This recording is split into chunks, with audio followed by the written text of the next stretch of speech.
Praise road.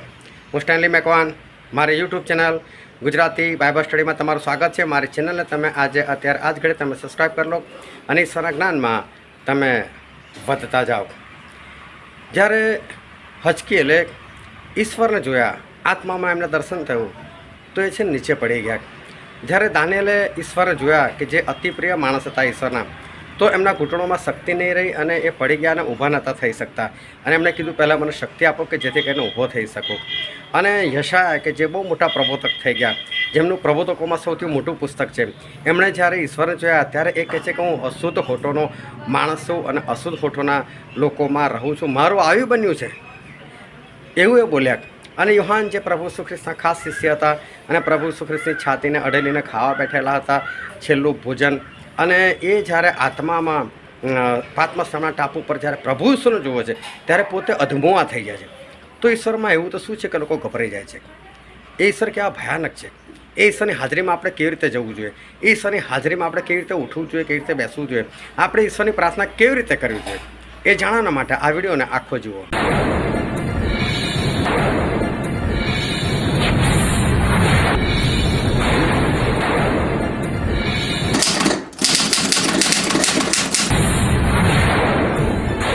ઈશ્વર પિતાનો પુષ્કળ આભાર માનીએ કે આજે ફરીને એક વખત ઈશ્વર આપણને જીવતા રાખ્યા. હવે આપણે ઈશ્વર પિતાના વચન તરફ જઈએ અને બાઇબલની અંદરથી મીખા પ્રબોધકનું પુસ્તક તેનો 6ઠ્ઠો અધ્યાય અને આપણે વાંચીએ તેની પહેલી કલમથી લઈને 8મી કલમ સુધી. યહોવા જે કહે છે તે હવે તમે સાંભળો. ઊઠ, પર્વતોની આગળ વાત ચલાવ ને ડુંગરોને તારો ઘાંટો સંભળાવ. હે પર્વતો તથા પૃથ્વીના ટકાઉ પાયાઓ, તમે યહોવાનો વિવાદ સાંભળો. કેમ કે યહોવાને પોતાના લોકોની સાથે વિવાદ છે, તે ઇઝરાયેલની સાથે વાદ વિવાદ ચલાવશે. હે મારી પ્રજા, મેં તને શું કર્યું છે? મેં તને કઈ બાબતમાં કંટાળો આપ્યો છે? મારી વિરુદ્ધ જે કંઈ હોય તે કહી દે. કેમ કે હું તો તને મિસ્ર દેશમાંથી બહાર લાવ્યો ને બંદીખાનામાંથી મેં તને છોડાવ્યો. મેં તારી આગળ મૂસાને, હારૂનને તથા મરિયમને મોકલ્યા. હે મારા લોક, એ તો યાદ કરો કે મોઆબના રાજા બાલાકે સી મસલત કરી ને બયોરના દીકરા બલામે તેને 100 ઉત્તર આપ્યો. સિટ્ટીમથી ગિલગાલ સુધી જે બન્યું તે યાદ કરો, જેથી તમે યહોવાના ન્યાયી કૃત્યો જાણો. હું શું લઈને યહોવાની હજુરમાં આવું ને મહાન દેવને નમસ્કાર કરું? શું હું દહનારપણો લઈને, 1 વર્ષના વાછરડાને લઈને તેની આગળ આવું? શું હજારો ઘેટાઓથી કે તેલની હજારો નદીઓથી યહોવા રાજી થશે? શું મારા અપરાધના લીધે હું મારા પ્રથમ જનિતનું બલિદાન આપું? મારા આત્માના પાપને લીધે મારા અંગના ફળનું અર્પણ કરું? હે મનુષ્ય, સારું શું છે તે તેણે તને બતાવ્યું છે. ન્યાયથી વર્તવું, દયાભાવ રાખવો તથા તારા દેવની સાથે નમ્રતાથી ચાલવું. એ સિવાય યહોવા તારી પાસે બીજું શું માંગે છે? ઈશ્વર પિતાનું વાંચેલું વચન આપણા માટે પુષ્કળ આશીર્વાદિત છે અને ઈશ્વર પિતાનું વચન સત્ય છે અને બાઇબલનું વચન કહે છે કે તમે સત્ય જાણશો અને સત્ય તમને મુક્ત કરશે. ખૂબ ધ્યાનથી આજે ફરીને એકવાર આપણે ઈશ્વરના વચનો સાંભળીએ, સમજીએ, ગ્રહણ કરીએ, વિશેષ કરીને આપણે પ્રમાણે ચાલીએ કે જેથી કરીને આપણે આકાશના રાજ્યના આપણે વારસદાર થઈ શકીએ. જ્યારે ઈશ્વરે મૂસાને બળતા ઝાડવા મધ્યે દર્શન આપ્યું તો મૂસા એક એવા વ્યક્તિ હતા કે જે નાનપણથી ઈશ્વરના વિશ્વાસમાં હતા અને વિશ્વાસમાં જ મોટા થયેલા હતા. અને 40 વર્ષના એ થયા ત્યારે મિસર દેશ છોડીને એ મિદ્યાનમાં જતા રહેલા હતા. અને મિસર દેશ છોડવાનું કારણ પણ એમનો વિશ્વાસ હતો અને વિશ્વાસથી એમણે મિસર દેશનો ત્યાગ કરેલો હતો. અને જ્યારે ઈશ્વર એમને દર્શન આપે છે ત્યારે મૂસા 80 વર્ષના હતા. ઉંમર એટલા માટે જણાવું છું કે 80 વર્ષનો એમનો ઈશ્વર સાથેનો એક અનુભવ હતો, પરંતુ છતાં એક ઝાડું બળતું હતું અને ભસ્મ નહોતું થતું. અને મૂસાને એવું થયું કે આ ચમત્કાર કેવો છે? અને એ જોવાના માટે જ્યારે એમણે પીઠ ફેરવી અને એ બાજુ જેવા પગલાં ભર્યા અને એ બળતા ઝાડવા મધ્યથી ઈશ્વરનો અવાજ આવ્યો અને ઈશ્વરે મૂસાને કહ્યું, મૂસા તારા ચંપલ ઉતાર કહે છે. અને બાઇબલમાં લખેલું છે કે મૂસા ગભરાઈ ગયા. 80 વર્ષો જેમને ઈશ્વરનો અનુભવ છે, જે વિશ્વાસી છે 80 વર્ષથી, એવા વ્યક્તિને એ ઈશ્વરનો અવાજ સાંભળીને એકવાર બીક આવી ગઈ, ધ્રુજી ગયા અને એમને એવું થયું કે ઈશ્વર છે અહીં મારી સામે આવી ગયેલા છે. મૂસા વિધક જ્યારે મૂસાએ ઈશ્વરનું આમંત્રણ સ્વીકાર્યું અને ઈશ્વરના કહેવા પ્રમાણે ઇઝરાયલ પુત્રોને છોડાવવા માટે નીકળ્યા. ઇઝરાયલ પુત્રોને છોડાવ્યા પણ ખરા. ઘણા બધા ચમત્કારો થયા. અનેકવાર ઈશ્વરે મૂસાને કીધું કે મૂસા, આજ અને કાલ તું બધાને શુદ્ધ કર, પવિત્ર કર, કારણ કે ત્રીજે દિવસે હું એ લોકોને મળવાના માટે આવનાર છું. અને મૂસાએ ઢંઢેરો પીટાવ્યો આખી છાવણીમાં કે ભાઈ 2 દિવસમાં બધા શુદ્ધ થાવ, પવિત્ર થાવ, કારણ કે ત્રીજે દિવસે ઈશ્વર આવનાર છે. અને ત્રીજે દિવસે સિનાઈ પહાડની ઉપર ઈશ્વર પૂરા પરાક્રમ સહિત ઉતર્યા. અગ્નિની જ્વાળા મધ્ય ઉતર્યા. રણશિંગડાનો જોરદાર અવાજ થયો અને પર્વત કાંપવા લાગ્યો અને ઈશ્વરનો અવાજ અંદરથી આવ્યો. અને એ સાંભળીને જે ઇઝરાયલ પુત્રો હતા, ઇઝરાયલ પુત્રો ગભરાઈ ગયા. એ લોકોને બીક લાગી. હજી ઈશ્વરને મોડામોડ જોયા નથી, ખાલી ખબર પડી કે ઈશ્વર આવ્યા છે અને હાજરીથી એ લોકો કાંપી ઉઠ્યા અને ઇઝરાયલ પુત્રો ગભરાઈ ગયા. અને મૂસાને કહેવા લાગ્યા, મૂસા અમને બીક લાગે છે, તું અમારી સાથે વાત કર. ઈશ્વર અમારી સાથે વાત ના કરે, અમને ઈશ્વરની બહુ બીક લાગે છે. જો મૂસા બી ગયા, આગળ જતાં ઇઝરાયલ પુત્રો પણ એ બી ગયા. યશાયા બહુ મોટા પ્રબોધક થઈ ગયા. અને બાઇબલની અંદર એમનું પુસ્તક છે, એમાં 66 અધ્યાય છે. સૌથી મોટું પુસ્તક પ્રબોધક તરીકે એ યશાયાનું છે. અને યશાયા પ્રબોધક, અને પ્રબોધકનો અર્થ થાય છે કે જે ઈશ્વરની વાણી બોલે છે, એવો વ્યક્તિ કે જેની સાથે ઈશ્વર વાતો કરે છે. અને ઈશ્વર જે અંદાજમાં બોલવા ચાહે છે, એ અંદાજમાં જે વાત કરી શકે છે, એ છે પ્રબોધક. જો ઈશ્વર ગુસ્સા સહિત કશું કહેવા માગે છે તો પ્રબોધક ગુસ્સાથી લોકોની સાથે વાત કરે છે. અને જો ઈશ્વર ખુશી થઈને વાત કરે તો પ્રબોધક ખુશ થઈને વાત કરે. એવા આને પ્રબોધક કહેવાય. એટલે પ્રબોધકને એક એક વાત ખબર હોય કે ઈશ્વર કઈ રીતે વાત કરવા માગે છે. મારે ઠપકો આપવાનો છે, મારે ગુસ્સાથી વાત કરવાની છે, મારે શાંતિથી વાત કરવાની છે, એ જેને ખબર છે એવો વ્યક્તિ. એટલે વારંવાર ઈશ્વર સાથે વાતચીત થતી હોય. પરંતુ એકવાર આત્માની અંદર આ યશાયા પ્રબોધક એ ઈશ્વરને જુએ છે. અને ઈશ્વરને જુએ છે અને એમને કઈ થઈ જાય છે, ગભરાઈ જાય છે. મારો આયુ બન્યું કે છે, મેં તો કંઈ ઈશ્વરને જોયા છે, મારું આયુ બન્યું કે છે. હું તો શુદ્ધ હોટોનો માણસ છું અને અશુદ્ધ હોટોના લોકમાં રહું છું. એમણે એવું કીધું કે મારું આયુ બન્યું છે. એ પ્રબોધક ગભરાઈ ગયા. કેટલી મોટી વાત કે યશાયા જેવા પ્રબોધક એ ઈશ્વરની હાજરી જુએ છે તો એ ગભરાઈ જાય છે. હજકેલના પુસ્તકમાં જો આપણે વાંચીએ અને એનો પહેલો અધ્યાય, તો એમાં ઈશ્વરનું જે દર્શન એ હજકેલને થાય છે એ ત્યાં લખવામાં આવેલું છે. અને હજકેલ જ્યારે ઈશ્વરને જુએ છે, એ કહે છે કે મેં મનુષ્યના પુત્ર જેવો એક જોયો કે છે. અને તો એકદમ પ્રકાશમાન હતા. અને એ જ્યારે જુએ છે ત્યારે એ ગભરાઈ જાય છે. અને હજકેલ ત્યાં ઢળી પડે છે. એ ઈશ્વરને જોઈને ગભરાઈ જાય છે. હજુ આ લોકોએ મોડામોડ નથી જોયા. મોડામોડ જોઈને તો કોઈ જીવતું જ ના રહી શકે. પરંતુ હજકેલ આત્માની અંદર જ્યારે દર્શનમાં ઈશ્વરને જુએ છે ત્યારે એ બિલકુલ નિસ્તેજ થઈ જાય છે. કેટલી મોટી વાત છે. દાનિયેલ પ્રબોધક એ ફક્ત પ્રાર્થના કરે અને એમનું કામ થઈ જાય. નબુકદનેસર રાજાને સપનું આવ્યું અને દાનિયેલ પ્રાર્થના કરે કે પ્રભુ એ સપનું મને દેખાડો. અને ઈશ્વરે એને સપનું દેખાડી દે. એટલે કેટલો ઈશ્વર સાથેનો જોરદાર સંબંધ. એ જેવું કેવું થઈ જાય, એક જ વખતમાં પ્રાર્થના સંભળાઈ જાય. પણ એવા દાનિયેલ પ્રબોધકને એકવાર ઈશ્વરના દર્શન થયા.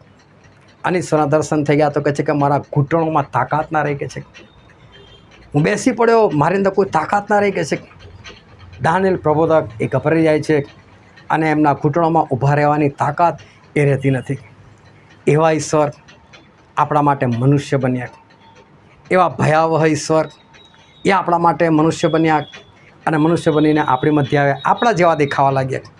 જો એમના સ્વરૂપમાં આવત તો આખી દુનિયા નાશ પામત, કોઈ એમને જોઈ ના શકત. અને એટલે આપણા માટે એ મનુષ્ય બનીને આવ્યા. મનુષ્ય બનીને આવ્યા. એમણે 12 શિષ્યો ઠરાવ્યા. અને 12 શિષ્યોની અંદર યોહાન કે જેમણે સુવાર્તા પણ લખેલી છે અને જેમણે એમના પોતાના 3 પત્રો પણ લખેલા છે. આ યોહાન એ પ્રભુ ઈસુ ખ્રિસ્તના ખાસ શિષ્યોમાંનો એક હતા. અને યોહાન એવો અનુભવ કરે છે કે ઈશ્વર મને જ બહુ પ્રેમ કરે છે. 12 શિષ્યોમાં સૌથી વધારે મને પ્રેમ કરે છે એવું યોહાન અનુભવ કરે છે. અને યોહાનની સુવાર્તા જો તમે વાંચશો તો એમણે પોતાનું નામ નથી લખ્યું, પણ એવું લખ્યું કે એ શિષ્ય જેની પર ઈસુ બહુ પ્રેમ કરતા હતા. એટલે કહેવા માગે છે કે મને ઈસુ બહુ પ્રેમ કરતા હતા. અને જ્યારે એ લોકો છેલ્લું ભોજન લેવા માટે બેઠેલા હોય છે, ત્યારે આ યોહાન પ્રભુ ઈસુ ખ્રિસ્તની છાતીને અઢેલીને બેઠા હોય છે. કેટલો બધો પ્રેમ. પરંતુ એ પ્રભુ એ સ્વર્ગમાં જતા રહ્યા અને આ યોહાન કે જેમને પાત્મસ નામના ટાપુ પર ફેંકી દેવામાં આવ્યા.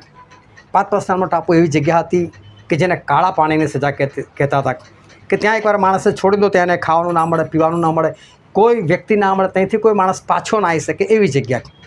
આ ત્યાં ભૂખ્યા તરસ્યા મરી જવાનું. અને એવી પરિસ્થિતિની અંદર ઈશ્વરના દર્શન થાય છે. એ જ પ્રભુ ઈશ્વરના દર્શન, જેમની છાતીને અઢેલીને આ યોહાન બેસતા હતા. પણ જ્યારે એમણે ઈશ્વરનું સ્વરૂપ જોયું, એ પણ આત્મામાં, અને યોહાન એવું કહે છે, હું તો કહે છે અધમુઓ થઈ ગયો, કહે છે એટલે કે બેભાન અવસ્થામાં હું આવી ગયો. વિચાર કરો કે આ ઈશ્વર એ કેવા દેખાતા હશે, આ ઈશ્વરનો મહિમા કેવો હશે, એમનું તેજ કેવું હશે, કે ભલભલા લોકો જે મોટા મોટા પ્રબોધકો કહેવાય છે, ઈશ્વરના ખાસ માણસો જે લોકો ગણાય છે, એ લોકો જો ગભરાઈ જતા હોય અને એ લોકો જો ઈશ્વરની આગળ અધમરા થઈને એ પડી જતા હોય, તો વિચાર કરો કે આપણા ઈશ્વર એ કેવા હશે, એમનો મહિમા કેવો હશે, એમનું ગૌરવ કેવો હશે. જો આવા ઈશ્વરની સમક્ષ આપણે હાજર થવું હોય તો જેને જોઈને ભલભલા પ્રબોધક નિસ્તેજ થઈ જાય છે, એમનામાં શક્તિ નથી રહેતી, એવા ઈશ્વર, જો એવા ઈશ્વરની સમક્ષ આપણે હાજર થવું હોય, કે એવા ઈશ્વરની સમક્ષ આપણે ઊભું રહેવું હોય, કે એમની સમક્ષ આપણે જવું હોય, તો આપણે કઈ રીતે જવું જોઈએ? જ્યારે પહેલાંના જમાનામાં રાજાઓ હતા, એ રાજાઓ જ્યારે પોતાના સિંહાસન પર બેસે ને, એમની સામે કોઈનાથી ના જવાય, રજા વગર ના જવાય. પહેલાં એમની પાસે એપોઇન્ટમેન્ટ લેવી પડે. હવે આ કંઈ બહુ મોટી વાત નથી કે રાજાને મળવું હોય તો એપોઇન્ટમેન્ટ લેવી પડે, પણ રાજાની પત્ની હોય ને, એણે પણ એપોઇન્ટમેન્ટ લેવી પડે. વિચાર કરો, પત્નીથી પણ ના જવાય. પત્ની પણ જો ભૂલથી રાજાની સામે જઈને ઊભી થઈ જાય ને, અને રાજા કે એને માર નાખો, મને પૂછ્યા કર કેમ આવે, એટલે એને મરણદંડ થઈ જાય. એટલે રાજાની સમક્ષ એની પત્ની જે છે એ પણ હાજર થઈ શકતી નથી. અને બાઇબલની અંદર લખેલું છે, આપણે એક વચન વાંચીએ, એસ્તરનું પુસ્તક, તેનો 4થો અધ્યાય અને 11 અને 12મી કલમ. રાજાના સર્વ સેવકો તથા રાજાના પ્રાંતોના લોકો જાણે છે કે જે કોઈ પુરુષ કે સ્ત્રી વગર બોલાવે અંદરના ચોકમાં રાજાની પાસે જાય, તે વિશે એક જ કાયદો છે કે તેને મારી નાખો. ફક્ત જેની સામે રાજા સોનાનો રાજદંડ ધરે તે જ જીવતો રહે. પણ મને તો આ 30 દિવસથી રાજાની હજુરમાં જવાનું તેડું આવ્યું નથી. એસ્તરનો સંદેશો તેણે મોર્દખાઈને કહી જણાવ્યું. વિચાર કરો, એસ્તર રાજાની રાણી છે, અને રાણી શું કહે છે? 30 દિવસ હું નથી જઈ શકી રાજાની હજુરમાં, કહે છે. એક જ કાયદો, રાજાની હજુરમાં જાય એટલે મરણદંડ, એને મારી નાખવાનો. સિવાય કે રાજાની હાથમાં એક નાનકડી લાકડી હોય જેને રાજદંડ કહેવાય. એ રાજા કોઈને જોવે, કોઈ અચાનક આવી જાય એના દરબારમાં, અને રાજાને કદાચ એને જોઈને દયા આવી જાય કે કોઈ કામથી આવ્યો હશે, કે એને કોઈ નહીં આવવા દેતું હોય માટે કદાચ ધસી આવ્યો છે, કંઈક છે એવું કંઈક રાજાને લાગે, અને રાજાને દયા આવી જાય, અને પછી રાજદંડ ખાલી આમ આગળ કરે ને, એટલે સમજી લેવાનું કે રાજાની કૃપા છે, આને કંઈ નથી કરવાનું. બાકી કોઈ અચાનક ઘૂસે ને, ભલે એને રાજાની પત્ની કેમ નથી, એને મારી નાખવામાં આવે. એસ્તરે સંદેશો મોકલ્યો મોર્દખાઈને કે મોર્દખાઈ આવું છે, તું ભલે મને કહેતો કે રાજાને હજુરમાં જા, પણ હું જવું કઈ રીતે, કહે છે મારાથી ના જવાય, મારી નાખે. અને પછી આગળ વાંચીને 16મી કલમ. જ્યાં સુસામાં જેટલા યહૂદીઓ છે તે સર્વને એકઠા કર, અને તમે સર્વ આજે મારે સારો ઉપવાસ કરો. 3 દિવસ સુધી રાત્રે કે દિવસે તમારે કંઈ ખાવું કે પીવું નહીં. હું તથા મારી દાસીઓ પણ એવી જ રીતે ઉપવાસ કરીશું. જો કે તે નિયમ વિરુદ્ધ છે, તો પણ હું રાજાની હજુરમાં જઈશ. જો મારો નાશ થાય તો ભલે થાય. જો શું કહે છે રાણી, 3 દિવસ ઉપવાસ કરો કે છે મારા માટે, પ્રાર્થના કરો. ખોટું છે, કાયદાની વિરુદ્ધ છે, તો પણ રાજાની સામે જઈશ, કે છે ભલે પછી મારો નાશ થઈ જાય, કે છે. એટલે જેવી તેવી વાત નથી. એક રાજા સામે હાજર થવું એ જેવી તેવી વાત નથી. એની પત્નીથી હાજર નહોતું થવાતું, પૂછ્યા વગર, એપોઇન્ટમેન્ટ લીધા વગર. તો વિચાર કરો કે દેવની સમક્ષ હાજર થવું હોય તો શું કરવાનું? હાલેલુયા. ધ્યાનથી સમજજો. એક રાજા કે જેનું આયુષ્ય 70 કે 80 વર્ષનું છે, જે રાજા ભૂંડો છે, જો એની સામે હાજર થવા માટે આટલી બધી જરૂર પડતી હોય અને એમને હાજર ના થવાતું હોય તો એક દેવની સમક્ષ આપણે કઈ રીતે હાજર થવાનું, દેવની સમક્ષતામાં આપણે કઈ રીતે જઈ શકીએ, દેવની ઉપસ્થિતિમાં આપણે કેવી રીતે જવું જોઈએ, આપણી જાતને તપાસવાની બહુ જરૂર છે. આપણને ઈશ્વર મળી ગયા છે, ભલા ઈશ્વર મળી ગયા છે, પ્રેમી ઈશ્વર મળી ગયા છે, કોઈનો નાશ થતો નથી, એટલે લોકો આમ તેમ કરીને ઈશ્વર પાસે બિંદાસી જવાનો પ્રયત્ન કરે છે. પરંતુ ખરેખર એ દેવ સમક્ષ કેવી રીતે જવું જોઈએ? ઈશ્વરે પોતે યહોશવા સાથે વાત કરી. ઈશ્વરે પોતે મૂસાને કીધું, મૂસા તારી જગ્યા પર યહોશવાને ઠરાય કે છે. મૂસા જેવા પ્રભુ તો કોઈ ઊભા નથી થયા અને ઈશ્વરે મૂસાની જગ્યા પર યહોશવાને મૂક્યા. તો ઈશ્વરની દ્રષ્ટિમાં યહોશવા કેવા મહાન હશે. અને એવા યહોશવાને ઈશ્વર આવીને કીધું કે યહોશવા, મૂસાએ જે આજ્ઞા આપી તું પાળજે, હું જેમ મૂસા સાથે રહે તારી સાથે રહીશ. ઈશ્વરે સામેથી કીધું યહોશવાને કે તારી સાથે રહીશું. એનો મતલબ કે યહોશવા કંઈક ખાસ છે, યહોશવા આજ્ઞા પાલનમાં કંઈક ખાસ છે અને ઈશ્વર એની પર ખુશ છે. અને છતાં આ યહોશવા ગમે તેમ ઈશ્વર સમક્ષ નતા જતા. ઈશ્વર સામે જવું હોય ને તો બીક લાગે. અનેકવાર આઈ નામનું શહેર હતું, એની સામે લોકો લડવા માટે ગયા અને લડીને હાર માનીને પાછા આવ્યા. એમાંના 36 જણા મૃત્યુ પામ્યા. અને જ્યારે આવી ઘટના બની ત્યારે યહોશવા ઈશ્વરની સમક્ષતામાં હાજર થાય છે. પણ ઈશ્વરની સામે એ કઈ રીતે જાય છે? બાઇબલની અંદર લખેલું છે, યહોશવાનું પુસ્તક તેનો 7મો અધ્યાય 6ઠ્ઠી કલમ. અને યહોશુઆએ પોતાના વસ્ત્ર ફાડ્યા ને પોતે ઇઝરાયેલના વડીલો સુદ્ધા યહોવાના કોષની આગળ ભૂમિ ઉપર સાંજ સુધી ઊંધો પડી રહ્યો. બાઇબલ શું કહે છે? ઊંધા મોએ પડે સાંજ સુધી. ક્યારથી પડ્યા હશે ખબર નહીં, કદાચ સવારથી, કદાચ બપોર પડવા આવી છે ત્યારથી, કે કદાચ બપોરે, પણ બાઇબલમાં લખેલું સાંજ સુધી. એનો મતલબ ઈશ્વરની સમક્ષતામાં સાષ્ટાંગ દંડવત પ્રણામ જેને કહે, ઊંધા મોએ પડી રહ્યા. ખાસ માણસ. ઈશ્વર કહે હું તારી સાથે રહીશ. પરંતુ યહોશવા જો ઈશ્વર સમક્ષ જાય છે તો કેવા જાય છે? સાષ્ટાંગ દંડવત પ્રણામ કરતા જાય છે. એ જ મુદ્રામાં પડી રહે છે, ઈશ્વર સાથે એ જ મુદ્રામાં વાતો કરે છે. વિચાર કરો, આ ઈશ્વર જેવા તેવા નથી કે એમની સાથે માણસ ગમે તે રીતે વર્તન કરી શકે, ગમે તેવો બેસી શકે અને ગમે તેવી પરિસ્થિતિમાં એ પ્રભુની સામે જઈ શકે. એવા આ ઈશ્વર નથી. આ ઈશ્વર બહુ મહાન છે. સુલેમાનની માટે ઈશ્વરે વાત કરી લીધી કે સુલેમાન મારું મંદિર બાંધશે. અને સુલેમાને ઈશ્વરનું મંદિર એ બહુ ભવ્ય બાંધ્યું. હું ઘણી વખત કહું છું કે જો એ મંદિર આજે હોત તો જે 7 અજાયબીઓ છે એમાં પહેલું એનું સ્થાન હોત. એટલું જોરદાર આ સુલેમાને એ મંદિર બનાવેલું હતું. અને એ મંદિર ઈશ્વરને રહેવાના માટે બનાવેલું હતું કે ઈશ્વર એમાં રહેવા માટે આવશે. કારણ કે દાઉદ રાજાને એવું થયેલું હતું કે હું મંદિર બનાવું, હું મહેલમાં રહું છું ને મારા ઈશ્વર પડદામાં રહે છે, કાપડામાં રહે છે, કે ના ચાલે. ઈશ્વરને રહેવા માટે સારી જગ્યા જોઈએ. પણ ઈશ્વરે દાઉદને ના પાડે, તું ના બનાવીશ કદી, સુલેમાન બનાવશે, તારો છોકરો બનાવશે. એટલે ઈશ્વરને રહેવા માટેની એક જગ્યા સુલેમાને એ જગ્યા બનાવી.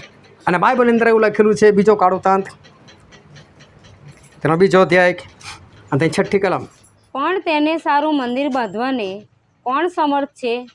કેમ કે આકાશને આકાશોના આકાશોમાં તેનો સમાવેશ થઈ શકે એમ નથી. તો હું કોણ માત્ર કે તેને સારું મંદિર બાંધું? એ તો કેવળ તેની આગળ ધૂપ બાળવાને માટે જ છે. જો સુલેમાને જોરદાર મંદિર બાંધીને શું કીધું? આકાશોના આકાશ જેનો સમાવેશ નથી કરી શકતા એટલા મહાન પ્રભુ છે કે છે. કોની તાકાત છે કે ઈશ્વર માટે મંદિર બનાવે કે છે?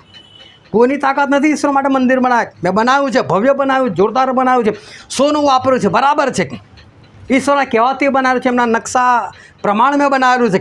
પણ શાના માટે બનાવેલું છે? તો કે ખાલી ધૂપ પાડવા માટે કે છે. એટલે ખાલી પ્રાર્થના માટે મેં તો બનાવ્યું. ઈશ્વર થોડા આવી જગ્યા પર રહેવા આપે. આ ભલે ભવ્ય હોય પણ ઈશ્વર માટે તો કશું જ નહીં. ઈશ્વરને રહેવા માટે કોની તાકાત છે કે મંદિર બનાવી શકે?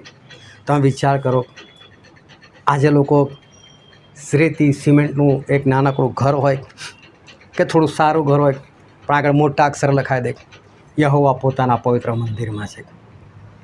અને સુલેમાન રાજા આટલું ભવ્ય મંદિર બનાવીને શું કે ઈશ્વર ના રહી શકે આમાં? આકાશોનો આકાશ જેનો સમાવેશ નથી કરી શકતો આવા મંદિર મારે? સૌથી જોરદાર મંદિર એમણે બનાવેલું હતું તોય કે છે આવા મંદિર મારે ના રહે કે છે ઈશ્વર? તો બહુ જોરદાર છે. આ તો કે છે મેં ફક્ત પ્રાર્થના માટે મેં તો બનાવેલું છે કે છે. અને ફરી લખેલું છે, આપણે વાંચીએ પહેલો રાજા 8મો અધ્યાય 54મી કલમ. અને એમ થયું કે સુલેમાન આ સઘળી પ્રાર્થના તથા યાચના યહોવાની આગળ કરી રહ્યો, ત્યારે તે યહોવાની વેદી સામેથી ઉઠ્યો કે જ્યાં તે પોતાના હાથ આકાશની ગમ પ્રસારીને ઘૂંટણે પડેલો હતો. બાઇબલ કહે છે આ સુલેમાન આ ભવ્ય મંદિર બનાવ્યું અને પછી પ્રાર્થના કરવા માટે બેઠા ત્યારે નહીં લખ્યું, પણ જ્યારે ઊભા થયા ત્યારે એવું લખેલું છે કે એ ઊભા થયા. પણ કઈ રીતે ઊભા થયા?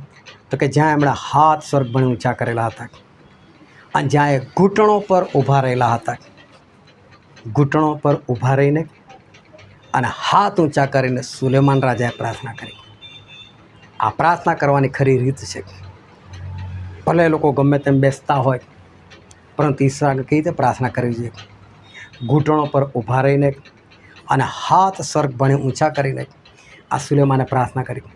આ સુલેમાનની પ્રાર્થના ખાલી વાંચજો તમે, અને ઘડિયાળમાં જોઈને વાંચજો. જે પ્રાર્થના શરૂ થાય ત્યાં ટાઈમ નોટ કરજો, અને જ્યારે પ્રાર્થના પતી જાય ને ત્યારે તમે ટાઈમ નોટ કરજો કે આ પ્રાર્થના કરતાં એમને કેટલો સમય લાગ્યો. અને એટલો સમય આ સુલેમાન રાજા ઘૂંટણો પર ઊભા રહ્યા અને હાથ એમણે ઊંચા રાખ્યા. તો વિચાર કરો એ દેવ કેવા છે કે જેની સમક્ષ આ રાજા સુલેમાન રાજા, કે જેના જેવો જ્ઞાની આજ સુધી થયો નથી એવો રાજા પણ કેવી રીતે બેસે છે ઈશ્વરની આગળ? કેવા ઘૂંટણો ઊભા રહે છે, તો કેવા હાથ ઊંચા કરીને માથું નમાઈને એ ત્યાં હાજર રહે છે, એ રીતે પ્રાર્થના કરે છે. વિચાર કરો એ સુલેમાન આટલા મોટા રાજા થઈને આવી રીતે ઈશ્વરની હજુરમાં જાય તો ઈશ્વર કેવા હશે? અને ફરી આ જ વાત લખેલી છે, આપણે વાંચીએ બીજો કાળો તાંત જેનો 6ઠ્ઠો અધ્યાય અને 12મી અને 13મી કલમ. યહોવાની વેદીની સન્મુખ ઇઝરાયેલની આખી જમાતની આગળ ઊભા થઈને તેણે પોતાના હાથ પ્રસાર્યા. સુલેમાને પિત્તળનો 5 હાથ લાંબો, 5 હાથ પહોળો તથા 3 હાથ ઊંચો બાજટ બનાવીને તેને આંગણાની વચ્ચે મૂક્યો હતો. તેના ઉપર તે ઊભો રહ્યો ને ઇઝરાયેલની આખી જમાતની આગળ તેણે ઘૂંટણ ટેકવીને આકાશ તરફ પોતાના હાથ પ્રસાર્યા. ઘૂંટણ ટેકવીને આકાશ તરફ હાથ પ્રસારીને એમણે પ્રાર્થના કરી. આટલા મહાન રાજા ઈશ્વરની સમક્ષ કઈ રીતે ઉઠવું, ઈશ્વરની સમક્ષ કઈ રીતે બેસવું, કેવી રીતે ઊભા રહેવું એ જાણે છે. ઈશ્વર ગમે તેવા નથી કે એમની સામે આપણે ગમે તે રીતે જઈ શકીએ, ગમે તે રીતે આપણે બેસી શકીએ. ઈશ્વરની હાજરીમાં જવું ને બહુ મોટી બાબત છે. ગમે તેમ આપણે ઉઠી બેસી શકતા નથી. ભલા લોકોએ પ્રભુને જોયા ને એ લોકોના હાજા ગગડી ગયા, ગભરાઈ ગયા એ લોકો. અને જો એવા મોટા મોટા પ્રબોધકો ઈશ્વરને જોઈને એવી આત્મામાં દર્શનની અંદર જો ગભરાઈ જતા હોય તો ઈશ્વરની સમક્ષતામાં આપણે કઈ રીતે બેસવું જોઈએ, ઈશ્વરની સમક્ષતામાં આપણે કઈ રીતે જવું જોઈએ, આપણે કઈ રીતે પ્રાર્થનાની અંદર આપણે હાજર રહેવું જોઈએ. અને બાઇબલની અંદર એક વચન લખેલું છે, માથીની લખેલી સુવાર્તા તેનો 15મો અધ્યાય અને આપણે વાંચીએ તેની 19મી કલમ. કેમ કે ભૂંડી કલ્પનાઓ, હત્યાઓ, વ્યભિચારો, જાર કર્મો, ચોરીઓ, જૂઠી સાક્ષીઓ તથા નિંદાઓ હૃદયમાંથી નીકળે છે. બાઇબલ કહે છે નિંદાઓ, હત્યાઓ, જૂઠી કલ્પનાઓ આ બધું ક્યાંથી નીકળે છે? હૃદયમાંથી નીકળે છે. હવે આ જે માણસો એવા છે આવું બધું હૃદયમાં રાખી અને પછી પ્રાર્થના માટે બેસે છે. જ્યારે ઈશ્વરના લોકો, જે લોકો પવિત્ર કહેવાતા હતા એવા લોકો ઈશ્વરની સમક્ષ કેવી રીતે બેસતા હતા? અને આ જે માણસ અપવિત્રતા લઈને, હૃદયની અંદર ભૂંડા વિચારો લઈને પ્રાર્થના બી એવું કરે, પ્રભુ પેલાને મારી નાખજો, પેલાને આમ કરી નાખજો, મારી વિરુદ્ધ ઉઠે છે, પ્રભુ તમારા સેવકને અડકે એટલે તમારી આંખની કીકીને અડક્યા બરાબર છોડતા નહીં. એને આવી તો પ્રાર્થના હોય. કઈ રીતે આજે માણસ ઈશ્વરની સમક્ષતામાં બેસે છે? એ દિલની અંદર કેવી કલ્પનાઓ રાખીને બેસે છે, કેવા ભૂંડા ઈરાદા સાથે એ ઈશ્વરની સમક્ષતામાં બેસવા માટે જાય છે. એના જે કોઈ બીક નથી રહી. એને એવું છે ઈશ્વર એટલે કશું જ નહીં. જેટલા લોકો જોયા એટલા લોકો ગભરાઈ ગયા. એ દાનિયેલ ગભરાઈ ગયા, હજકેલ ગભરાઈ ગયા, યશાય કે હું શુદ્ધ હોટરનો માણસ છું. પ્રભુનો ખાસ શિષ્ય યોહાન એ અધમુઆ થઈ જાય છે. અને આજના વિશ્વાસીઓ એ હૃદયની અંદર ભૂંડા વિચારો સાથે એ બિંદાસથી બેસી શકે. એકબીજાની વિરુદ્ધમાં પ્રાર્થનાઓ કરી શકે. કેટલું ભયંકર ખોટું કૃત્ય લોકો કર્યા છે. એ લોકોને ખબર નથી અમે કયા દેવની સમક્ષતામાં જઈ રહ્યા છીએ. અમારા દેવ કેવા છે એ લોકોને ઓળખ નથી ને, માટે એ લોકો ગમે તેમ ઈશ્વરની ઉપસ્થિતિની અંદર એ લોકો જતા હોય છે. અને ગલાતીમાં લખેલું છે 5મો અધ્યાય 19, 20 અને 21મી કલમ. દેહના કામ તો ખુલ્લા છે, એટલે વ્યભિચાર, અપવિત્રતા, લંપટપણું, મૂર્તિ પૂજા, જાદુ, વેરભાવ, કજિયા કંકાસ, ઈર્ષા, ક્રોધ, ખટપટ, કુસમ, પક્ષાપક્ષી, અદેખાઈ, છાકટાઈ, વિલાસ તથા એઓના જેવા કામ, જેમ પહેલાં મેં તમને ચેતાવ્યા હતા, તેમ તેઓ વિશે હમણાં પણ ચેતાવું છું કે જેઓ એવા કામ કરે છે તેઓ દેવના રાજ્યનો વારસો પામશે નહીં. એવું સ્પષ્ટ લખેલું છે કે દેહના કામ તો ખુલ્લા છે. વ્યભિચાર, અપવિત્રતા, લંપટપણું, મૂર્તિ પૂજા, જાદુ ક્રિયા, એકબીજા પ્રત્યે વેરભાવ રાખવો, કજિયા કરવા, કંકાસ કરવા, અદેખાઈ રાખવી, કુસંપ, કે આ બધા કામ છે.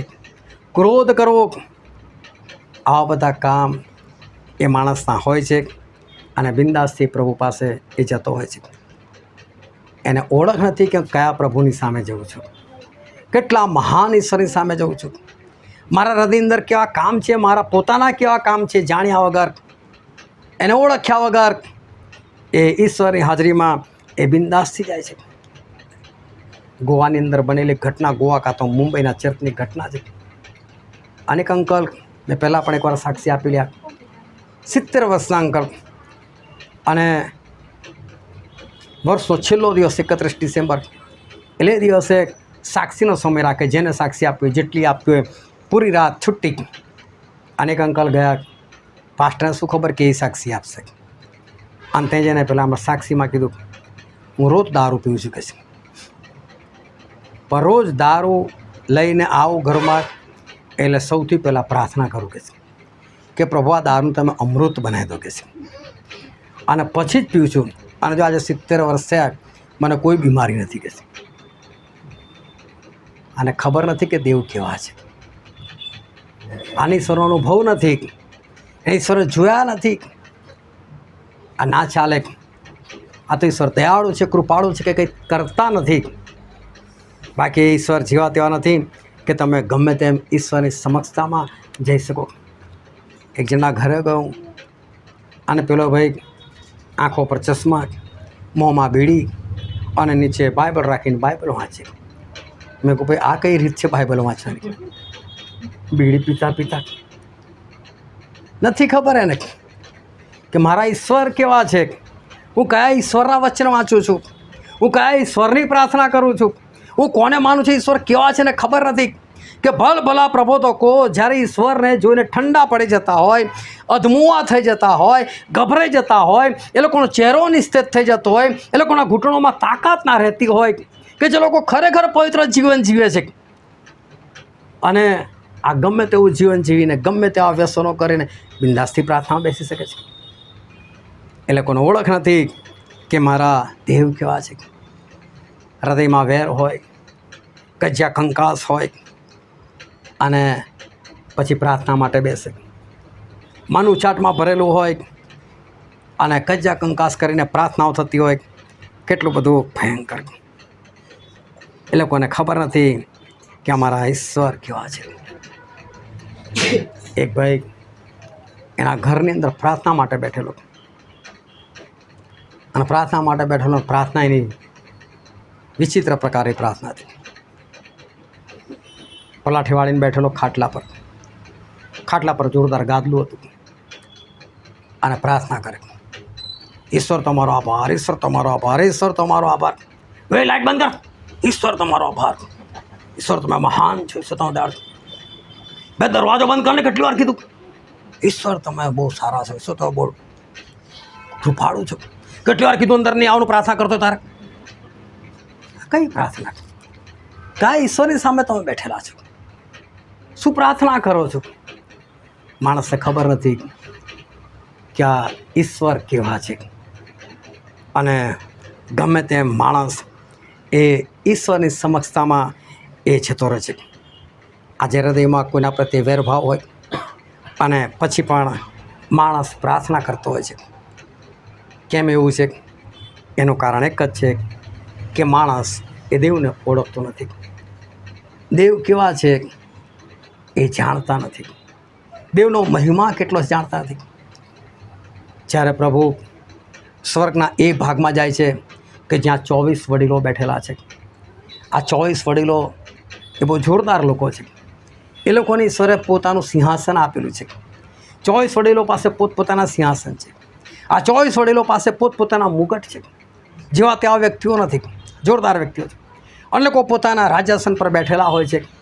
અને પ્રભુની જ્યારે એન્ટ્રી એ રૂમમાં પડે છે અને આ લોકો એકદમ પ્રભુને જુઓ છે, એકદમ ઊભા થઈ જાય છે અને મુગટ આમ ઉતારીને નીચે મૂકતા નથી, ફેંકી દે છે. આમ પ્રભુ આયા, મુગટ ના હોવો જોઈએ માથા પર. પ્રભુની સામે મુગટ પહેરવાનો આપણે એવા યોગ્ય છે? સિંહાસન પરથી ઉઠી સીધા દંડવત કરે છે, ઊંધા મોએ પડી જાય છે. આ પ્રભુ સ્વર્ગમાં, વિચાર કરો, સ્વર્ગમાં પહોંચી ગયેલા લોકોની હું વાત કરું છું. એ લોકો સ્વર્ગમાં પ્રભુની કેટલી ઇજ્જત રાખે છે કે રાજાસન પર ના બેસાય, મુગટ ના પહેરાય પ્રભુની સામે.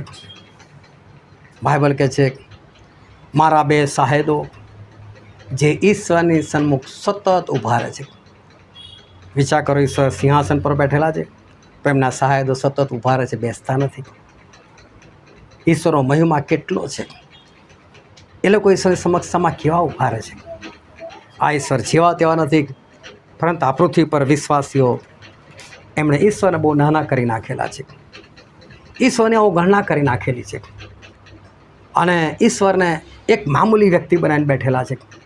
કશું ને યાર, એ બધું ચાલે, આ તો ઈશ્વર છે, બહુ પ્રેમ કરે છે, આપણને દયાળુ છે.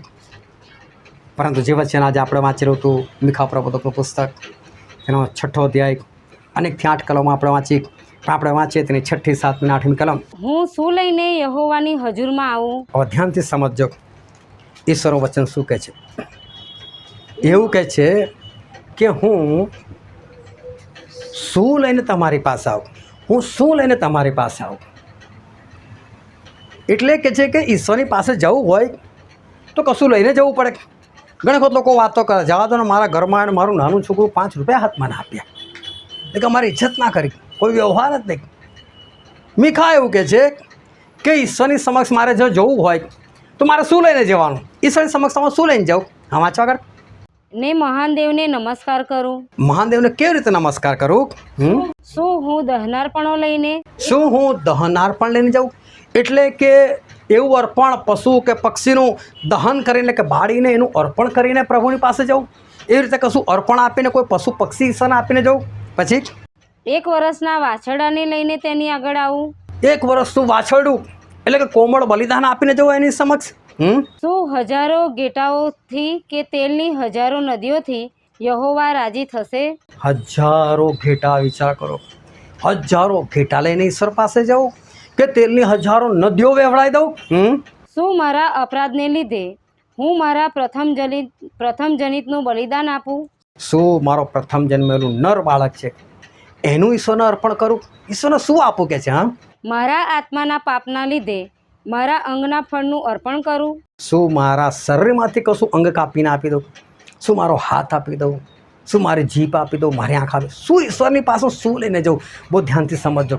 આટલી બધી વસ્તુઓ વર્ણવાય, 1000 ઘેટા બી તમે લઈને જાઓ ને, ઈશ્વરને કંઈ જરૂર નથી. તેલની હજારો નદીઓ વહેવા દો, નાના દીવાની તો ક્યાં વાત કરો છો, હજારો નદીઓ વહેવડા દો તોય ઈશ્વર ખુશ નથી.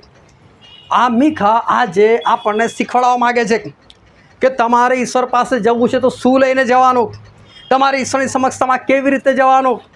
કોઈ તમારે અર્પણ લઈને જવાની જરૂર નથી, કોઈ તમારે ઘેટા બકરા લઈને જવાની જરૂર નથી, કોઈ પૈસા લઈને જવાની જરૂર નથી, કોઈ ફળ કે ફૂલ લઈને જવાની જરૂર નથી, કોઈ તમારા ડોલરો લઈને જવાની જરૂર નથી, કશું જ લઈને ઈશ્વરની સમક્ષ જવાની જરૂર નથી. એટલે સુધી કે તમારા પ્રથમ જનિત જે તમારું બાળક છે, જેને તમે બહુ પ્રેમ કરો છો, એનું અર્પણ પણ એમને માન્ય નથી. અરે તમે તમારા શરીરનું અર્પણ કરો, એમાંનું કોઈ હાથ પગ કાપીને આપી દો તો પણ ઈશ્વર મંજૂર નથી. ઈશ્વર શું ચાહે છે આજે તમારી પાસે? હા, હે મનુષ્ય, સારું શું છે તે તેણે તને બતાવ્યું છે. બાઇબલ કહે છે, હે મનુષ્ય, સારું શું છે તને દેખાડેલું છે? ન્યાયથી વર્તવું, ન્યાયથી વર્તવું, દયાભાવ રાખો, દયાભાવ રાખો, તથા તારા દેવની સાથે નમ્રતાથી ચાલવું. દેવની સાથે નમ્રતાથી ચાલવું. એ સિવાય યહોવા તારી પાસે બીજું શું માંગે છે? ઈશ્વર તારી પાસે બીજું શું માંગે છે? હાલેલુયા. કઈ રીતે તમારે ઈશ્વર પાસે જવું જોઈએ? દયાભાવ રાખીને, ઈશ્વર પર પ્રેમ કરીને, ન્યાયથી વર્તીને અને નમ્રતાથી ઈશ્વર સાથે ચાલીને ઈશ્વર પાસે જવું. આના સિવાય શું માગે છે? ટૂંકમાં ઈશ્વર એક જ કહે છે કે તારું હૃદય સાફ કરીને મારી પાછળ ચાલો. આજે માણસો કેવા હૃદય સાથે ઈશ્વર પાસે જાય છે? જે લોકો શુદ્ધ હૃદયવાળા હતા એ લોકો પ્રભુને જોઈને જો ગભરાઈ ગયા, તો અશુદ્ધ હૃદય સાથે જો આપણે ઈશ્વર પાસે જઈને પ્રાર્થના કરીએ, ઈશ્વર કઈ પ્રાર્થના સાંભળશે? એક વાર મને કહેવા લાગ્યા કે હું પ્રાર્થના કરતો તો એક જણના ઘરમાં મારી પ્રાર્થના જ ઉપર ના જાય કે છે, એને છતને અડીને પાછી આવે. મેં આમને એ પણ દેખાતું હશે કે છતને અથડે અથડીને પાછી આવે છે. શું કામ તમારી પ્રાર્થના છતને અથડીને પાછી આવે? હૃદય સાફ રાખો, વાર્તા ખલાસ કરો. ઈશ્વર શું માગે તમારી પાસે આજે? બહુ ધ્યાનથી સમજો. બહુ મોટી વાત છે કે સુલેમાને આટલું મોટું મંદિર બનાવ્યું, પણ સુલેમાન ઈશ્વર ઓળખે છે કે આ મંદિરમાં ઈશ્વર ના રહી શકે, અને માટે એમણે કીધું આ તો ખાલી મારું પ્રાર્થના કરવાનું સ્થળ છે કે છે, આમાં ઈશ્વર ના આવે. ઈશ્વર બહુ મહાન છે. એ યોહાન ઈશ્વર ગમે એટલો એમને પ્રેમ કરતા હોય છતાં ઈશ્વરના સ્વરૂપને જુએ છે ને આત્મામાં, તો પણ ગભરાઈ જાય છે, અધમુઆ થઈ જાય. તો વિચાર કરો ઈશ્વર કેવા છે. એ ઈશ્વર કે જ્યારે જેમણે એક લકવાગ્રસ્તને એવું કીધું, એ પક્ષઘાતીને કીધું મારા દીકરા હિંમત રાખ, તારા પાપ તને માફ થયા છે. અને શાસ્ત્રીઓ, ફરોશીઓ, યાજકો બધા મનમાં વિચારવા લાગ્યા આ કોણ છે કે જે પાપને માફ કરી શકે છે? આ તો દુર્ભાષણ છે. અને પ્રભુએ કીધું કેમ તમે તમારા મનમાં ખોટા વિચાર કરો છો? વિચારો જે જાણી શકે છે, વિચાર કરો. દાઉદ રાજા એવું કહે છે કે પ્રભુ મારા જીભની બધી વાતો તમે જાણો છો. એ કહેવા માગે છે ગીત શાસ્ત્ર 139ની અંદર કે પ્રભુ હજુ તું બોલવા જાઉં ને એની પહેલાં તમે સાંભળી લો છો, તમને તો ખબર પડી જાય કે હું શું બોલવા માટે જાઉં છું. તો વિચાર કરો, તમારા હૃદય ના જાણતા હોય, તમારા હૃદયની અંદર શું છે ના જાણતા હોય, તો ઈશ્વરની સમક્ષ કેવા હૃદયથી જવું જોઈએ? આજે પ્રભુ તમને બહુ સ્પષ્ટ અને સીધી વાત કહેવા માગે છે. મોટી મોટી પ્રાર્થનાઓ છોડો, લાંબી લાંબી પ્રાર્થનાઓ છોડો, ઊંચે સ્વરે પ્રાર્થનાઓ છોડો, બાઇબલના વચનો બોલી બોલીને તમારું જ્ઞાન પ્રગટ કરવાનું બંધ કરો. બસ મારી પાસે આવો, નમ્રતાથી ચાલીને હૃદય શુદ્ધ કરીને મારી પાસે આવો અને એવી રીતે પ્રાર્થના કરો. પ્રભુ ખાલી આટલું ચાહે છે. ભલે ત્યારે કંઈ નથી કરતા, પણ જે દિવસે ન્યાય કરવા માટે બેસે ને ત્યારે આ બધું ભારે પડશે. અને માટે ઈશ્વરની સમક્ષતામાં જઈએ ને, ઉઠતા બેસતા શીખીએ આપણે. એમની હાજરીની અંદર કઈ રીતે ઉઠવું બેસવું આપણે શીખીએ, અને એમની હાજરીમાં કેવું હૃદય રાખીને જવું જોઈએ એ આપણે શીખીએ. અને શુદ્ધ હૃદય રાખીએ, આપણે દરેકને પ્રેમ કરીએ. આપણો કોઈ દુશ્મન ના હોવો જોઈએ. બીજા ભલે આપણને દુશ્મન માને એ એનો પ્રશ્ન છે, પણ આપણો કોઈ દુશ્મન ના હોવો જોઈએ. કોઈના પ્રત્યે વેરભાવ કજ્ય કંકાસ ના હોવો જોઈએ, કોઈના પ્રત્યે નિંદા ના હોવો જોઈએ, કોઈના પ્રત્યે ક્રોધ ના હોવો જોઈએ. અને આ રીતનું તમારું જીવન હશે ને, તો તમે ઈશ્વરની સમક્ષતામાં જશો ને, તો ઈશ્વર તમારાથી ખુશ થશે. કારણ કે આ બધી છે ને ગંદી વાતો છે, અને ગંદી વાતોની દુર્ગંધ આવે. પણ જ્યારે ઈશ્વરના વચન હૃદયમાં હોય ને એ લઈને આપણે જઈએ ને, ત્યારે એની સુગંધ આવે. અને એટલે પાઉલ પ્રેરિત કહે છે અમે તો ઈશ્વરના વચનની સુગંધ ફેલાવીએ છીએ. આપણને અત્તરની જરૂર નથી, બોલો ને ગમે એટલો ઉનાળો હોય. આપણું વર્તન હોવું જોઈએ, એમાંથી સુગંધ નીકળવી જોઈએ. અને જ્યારે ઈશ્વર પાસે જઈએ ને ત્યારે સુગંધિત આપણે હોવા જોઈએ. સુગંધિત ધૂપ બાળો એવું પ્રભુ કહેતા હતા. એ ધૂપ એ તો સંતોની પ્રાર્થના છે, પણ એમાં સુગંધ હોવી જોઈએ. સુગંધ શાની? આપણા ચરિત્રની સુગંધ, આજ્ઞા પાલનની સુગંધ, ઈશ્વરના વચનની સુગંધ આપણા જીવનમાં હોય. કારણ કે ઈશ્વર પાસે જઈએ ને ગંધાઈએ ને, ઈશ્વર નહીં ચલાવે. અત્યારે ભલે કંઈ નહીં બોલતા, પણ જે દિવસે ન્યાય કરવા માટે બેસે ને ત્યારે જોશે એ બધું. અને માટે આજે આપણે નક્કી કરીએ આપણા હૃદયને સાફ કરી દઈએ. તમારું શરીર બહારથી ભલે ગમે એટલું સાફ હોય, એનાથી ઈશ્વરને કોઈ લેવા દેવા નથી. પણ જો હૃદય સાફ નહીં હોય, ઈશ્વરને બિલકુલ પસંદ નહીં આવે. અને માટે આપણે કજ્જો કંકાસ આપણા જીવનમાંથી દૂર કરીએ. દરેકને આપણે પ્રેમ કરનાર છે, કોઈની નિંદા કરનાર ના છે, કોઈનું ખોટું બોલનાર ના છે. આપણા હૃદયને સાફ કરીને ઈશ્વર પાસે જઈએ. ભલા લોકો પ્રભુથી ગભરાતા, તમે ભલે ના ગભરાતા હોય, પણ એક દિવસ ગભરાવવું પડશે. એના કરતાં આજે ગભરાવો કે જ્યારે એમની સમક્ષ હાજર થવાનું થાય ત્યારે આપણને બીક ના લાગે. આપણે યોગ્ય થઈને ઈશ્વર પાસે જે ઉઠતા બેસતા આપણે શીખીએ. આવો આપણે આંખોને બંધ કરીએ. આપણા મસ્તકો એ જીવતા દો એની હજુરમાં નમાય. વાલાવા સમય છે કે આપણે જાતને તપાસીએ. આ સમય છે આપણે આપણા આત્માને પ્રશ્ન કરીએ. આ સમય છે આપણે પોતાની પરીક્ષા કરીએ. શું હું આજે ઈશ્વરની સમક્ષતામાં યોગ્ય રીતે જઉં છું? એ ઈશ્વરની સમક્ષતામાં યશાયા ગભરાઈ જાય છે, હજકેલ ગભરાઈ જાય છે, દાનિયેલ પડી જાય છે, યોહાન અધમુઆ થઈ જાય છે. એવા મોટા ઈશ્વર, શું આજે હું એમની સમક્ષતામાં ગમે તેવો જતો રહું છું, ગમે તેવી જતી રહું છું? એ ઈશ્વર જે આપણા હૃદયની એક એક વાતો જાણે છે, આપણા વિચારો જાણે છે, શું આપણે આજે ભૂંડા વિચારો સાથે એમની પાસે જઈએ છીએ? શું આપણે પ્રાર્થનામાં ભૂંડા વિચારો સાથે બેસીએ છીએ? કોઈની સાથે વેરભાવ રાખીને બેસે છે, કજ્જા કંકાસ રાખીને બેસે છે? આજે આપણા જીવનની અંદર શું છે, આપણા હૃદયની અંદર શું છે, એ ઈશ્વર સઘળું જાણે છે. આજે ઈશ્વર કહેવા માગે છે કે બસ તમે નમ્રતાથી મારી સાથે ચાલો, તમે તમારા હૃદયને શુદ્ધ કરો, પવિત્ર કરો, અને તમે મારી સમક્ષતામાં ચાલો. આજે આપણે હૃદયને પૂરું સાફ કરીને આજે ઈશ્વર પાસે જઈએ. જો આજે તમારો આત્મા એ અંદરથી કહી રહ્યો છે કે તારું હૃદય સાફ નથી, જો તમારું હૃદય પોતે પોકારી રહ્યું છે કે તું સાફ નથી, તો વાલાઓ અત્યારે સમય છે કે એના માટે પસ્તાવ કરો. અને જે કંઈ ભૂંડી વાત છે, જો કોઈના પ્રત્યે તમને વેરભાવ છે, જો કોઈની સાથે તમારો કચ્ચા કંકાસ છે, કોઈની પર તમને ક્રોધ છે, તો આજે બધું દૂર કરી નાખો. હૃદયને બિલકુલ દૂર કરો. પ્રભુને કહો કે પ્રભુ તમે મારી પાસે આવો, તમારા લોહીથી મારા હૃદયને શુદ્ધ કરો, પવિત્ર કરો. અને ત્યાર પછી તમે ઈશ્વરની ઉપસ્થિતિમાં જાઓ. ત્યાર પછી તમે એમની પ્રાર્થના કરો. અને જો એ પ્રાર્થના કેવી સર મંજૂર થાય છે, કેવી તમારી પ્રાર્થના સાંભળવામાં આવે છે, કારણ કે આપણા ઈશ્વર એ પવિત્ર છે અને આપણી પાસે પણ એ પવિત્રતા ચાહે છે. આજે આપણે આપણા હૃદયને શુદ્ધ કરીએ, પવિત્ર કરીએ, અને ત્યાર પછી જ આપણે ઈશ્વર પાસે જઈએ. આ વચન સમજવા માટે, ગ્રહણ કરવાના માટે, એ પ્રમાણે ચાલવાના માટે પ્રભુ ઈસુ ખ્રિસ્તની કૃપા આપણા દરેક પર થાવ.